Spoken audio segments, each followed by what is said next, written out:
We were called here earlier today for a male who was despondent, threatening to harm himself.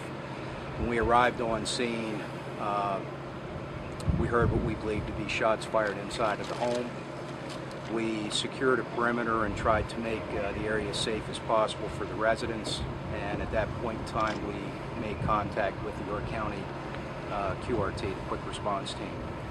They arrived, as well as additional resources from American Red Cross, County Mobile Command, and with the efforts of everyone involved, we had a good outcome. Was anyone hurt? Anyone hurt? No. Not other than a lot of people that I'm sure are in need of some water and hydration. Yeah, Chief, can you talk to us about that a little bit? We saw guys passing water bottles back and forth. Well, you know, unfortunately on a day like today, that's something that everyone has to deal with. Some of the weather reports we were getting were telling us the weather would be close to 100 degrees. There seems to be a little breeze running now, but earlier today there was not much.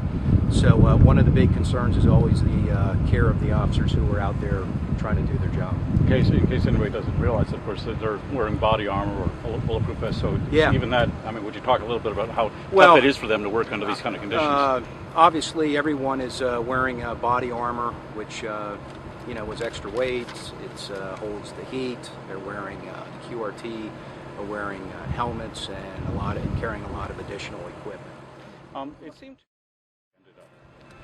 Well, ideally, what they wanted to do was try to establish communication with this man, and you know, try to speak with him and have him, you know, surrender himself and just walk outside of the house, and you know, we all could deal with whatever, you know, is required after that.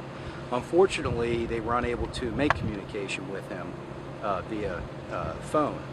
So they began using a hailer, and he responded to that and elected to come outside. And could you perhaps detail exactly how he responded to the hailer?